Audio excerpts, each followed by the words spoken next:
Sorry, sweetie. We just don't have the space this year, my mom said, smiling too brightly. Besides, it'll be awkward with everyone else here. Hi everyone, my name is Lauren Pierce. I'm 27, and that was the moment my own family uninvited me from Thanksgiving, like I was an unwanted plus one in a life I helped hold together. My brother Jason snickered from behind her. Yeah, Lauren, it's family only this time. I am family, I said softly.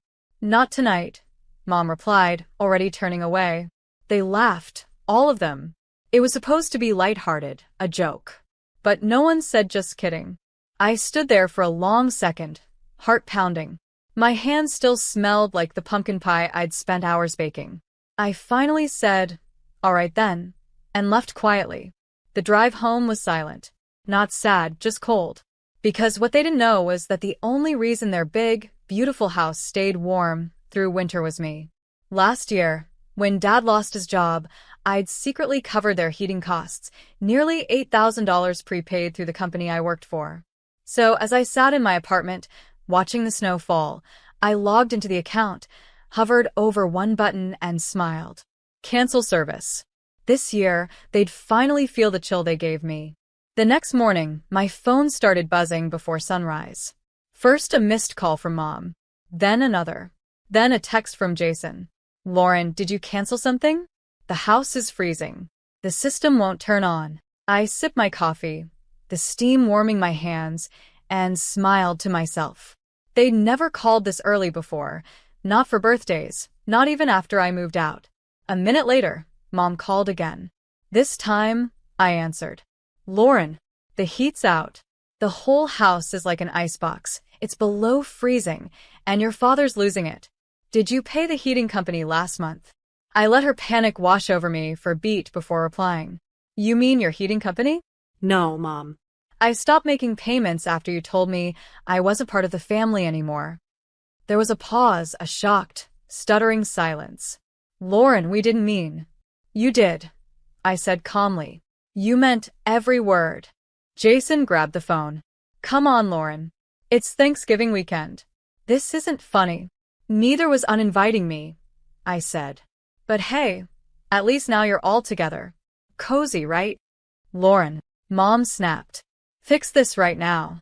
I ended the call and turned my phone face down. For once, they could figure it out themselves, without the daughter they treated like background noise. And somehow, that silence felt warmer than any house I'd ever been in. By noon, my phone had 27 missed calls. Mom. Dad.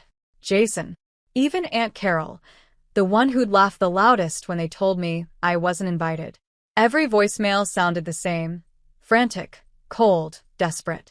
Lauren, honey, please call us. The pipes are freezing. Your father's trying to light the fireplace. It's not enough. I didn't answer. I just kept cleaning my apartment, humming along to Christmas music, enjoying the warmth I paid for myself. Then, around 3, another text came in from Mom. Lauren, please. We're sorry.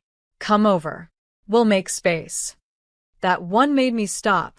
Not because I wanted the invitation, but because it wasn't an apology. It was desperation dressed as kindness.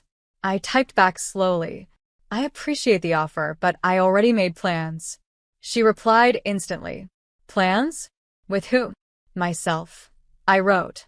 And central heating. 5 minutes later, my brother called again, this time on FaceTime. I picked up just long enough to see them all huddled in blankets, visible breath fogging the air. Jason's voice cracked. You made your point, okay? I tilted my head. No, Jason. I made your house my point. And with that, I hung up, took another sip of cocoa, and let the irony settle. They wanted me out of their lives, and now, even warmth refused to stay with them. That night, as snow coated the neighborhood, another call came through, this time from Dad.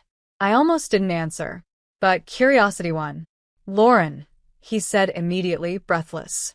Listen, your mother's, she's upset. We shouldn't have. Uninvited me?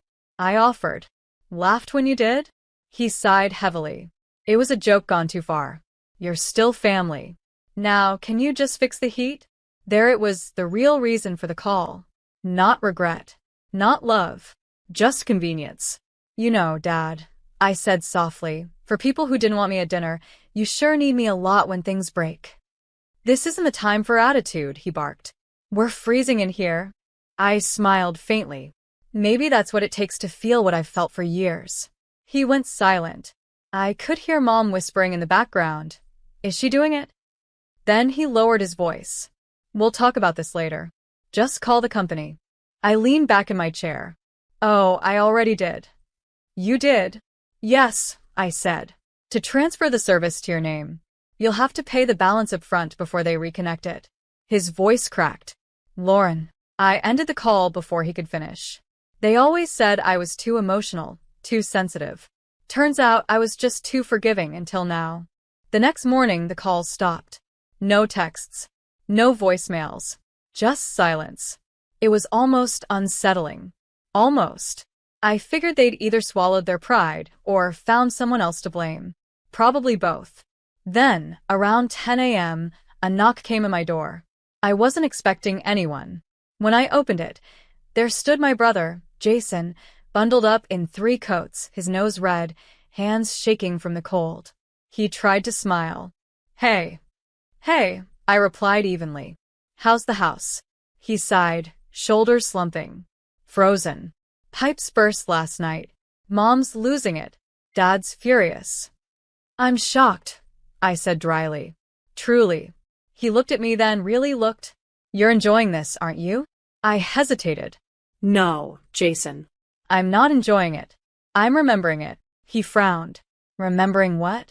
All the years I fixed things, paid bills, covered your mistakes, and got called dramatic for asking for respect.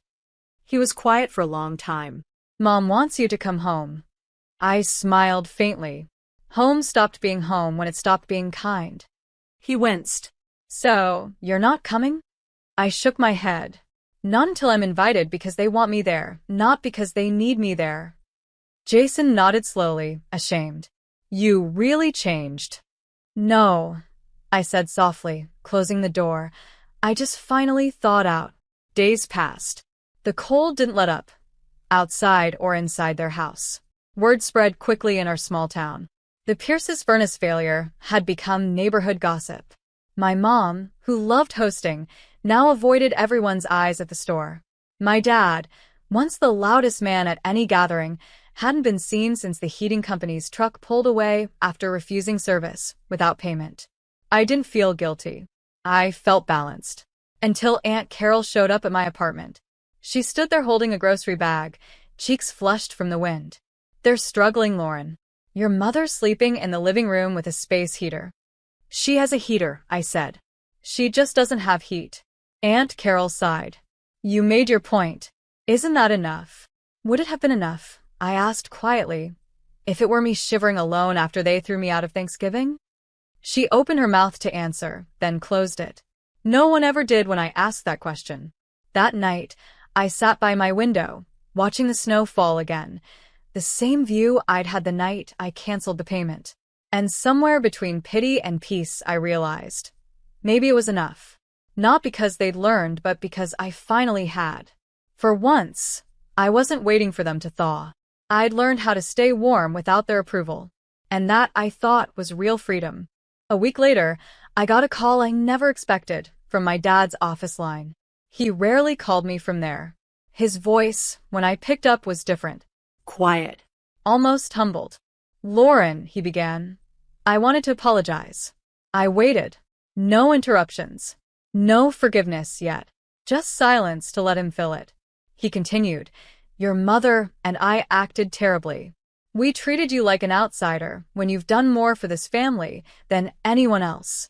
I didn't realize how much we depended on you until you stopped trying to hold us together. I leaned back in my chair, staring at the faint reflection of myself in the dark laptop screen. You realized it because it finally cost you something? I said calmly. He exhaled. Maybe, but I still needed to say it. Then say it to her too, I replied. To Mom. To Jason. Not because you want your heat back, but because you mean it. I will, he said quietly. And thank you for all you've done before this. We didn't deserve it. Something in me softened. Not forgiveness yet, but maybe the start of it. Before hanging up, he added, "Your mother wants to cook Christmas dinner. She asked if you'd come. No conditions. Just come." I didn't answer right away. I needed to feel the truth of that invitation, not just the words. Finally, I said, "If the table has room for respect, I'll be there." He didn't argue. It will. And for the first time in years, I almost believed him. Christmas Eve arrived crisp and quiet, the kind of night where snow softened the world into forgiveness, or at least the illusion of it. I stood outside my parents' house, gift bag in hand, heart steady. The lights glowed from every window, the warmth I'd once paid for now flickered by their own effort. When I stepped inside, the hum of awkward laughter stopped. My mother looked up from the kitchen doorway, her hands dusted with flour. For a split second, guilt flickered across her face. "Lauren, you came." I nodded. "You invited me." Dad rose from the couch, slower than usual. "You look good, kiddo." "Thanks," I replied softly. "You look warm." Jason chuckled nervously, breaking the tension. "Okay, truce before she freezes us again, yeah?" The room eased into quiet laughter, fragile but real. Dinner was different this time. Not perfect, not storybook, but equal. No mocking comments, no invisible hierarchy. My mom even passed me the first serving of mashed potatoes, a small gesture, but a loud one. After dessert, Dad stood. "I know words can't undo things, but I need to say this in front of everyone. Lauren, you were never the problem. You were the solution we took for granted. And that's on us." The room fell silent. Even my mother's eyes glistened. I didn't cry. I just smiled faintly and said, "Sometimes the only way to teach warmth is to let the cold in." They all knew what I meant. Later, as I walked to my car, the snow crunched under my boots, the same sound from that lonely Thanksgiving night. Only this time, it didn't echo, because I wasn't walking away from family anymore. I was walking towards self-respect, and that felt like home.